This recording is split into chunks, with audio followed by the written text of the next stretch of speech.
तू मेरा कर्मा, तू मेरा धर्मा, तू मेरा अभिमान है। तू मेरा कर्मा, तू मेरा धर्मा, तू मेरा अभिमान है वतन महबूब मेरे। इस कहानी को सुनो। 3 days मेरे later. बालक, तुम्हारे सोचने का नजरिया बदल जाएगा। एक व्यक्ति भगवान से बहुत प्रेम करता था। वो महसूस करता था कि वो जब चलता है तो उसके साथ में भगवान चलते हैं। वो साफ साफ देखता भी था कि 2 कदमों के निशान उसके और 2 कदमों के निशान भगवान के हैं। वो बहुत खुश था, बहुत अच्छे से जीवन चल रहा था। लेकिन अचानक एक समय आया कि सब कुछ खत्म हो गया। उसका बिजनेस और उसका परिवार सब कुछ खत्म हो गया। उस समय उसने देखा कि वो 2 कदमों के निशान भगवान के नहीं थे। वो अकेला चल रहा था। वो बहुत ही दुखी हुआ, फिर से मेहनत की और फिर वो एक सफल व्यक्ति बना।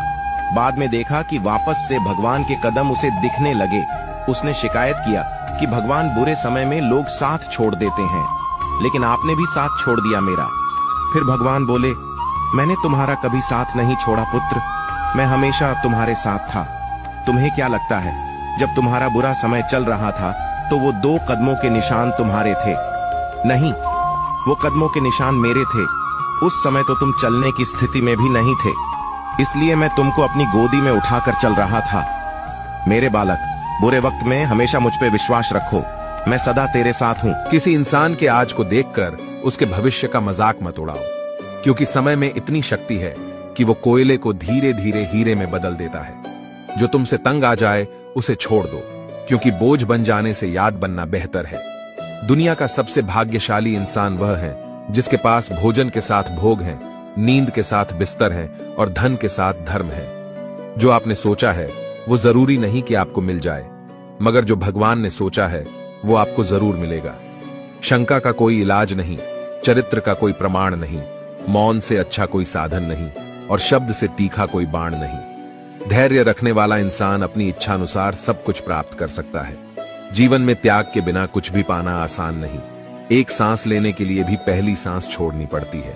टूटी हुई चीजें सबसे ज्यादा तकलीफ देती हैं, जैसे भरोसा, दिल, नींद और सबसे उम्मीद। एक गांव में एक व्यक्ति के पास 19 घोड़े थे।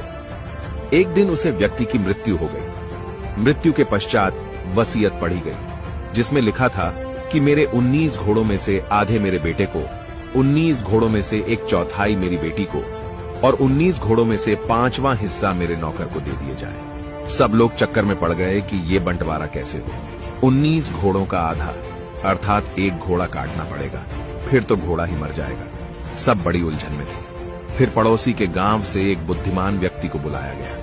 वह बुद्धिमान व्यक्ति अपने घोड़े पर चढ़कर आया, समस्या सुनी, फिर बोला, इन 19 घोड़े में मेरा भी घोड़ा मिलाकर बांट दो।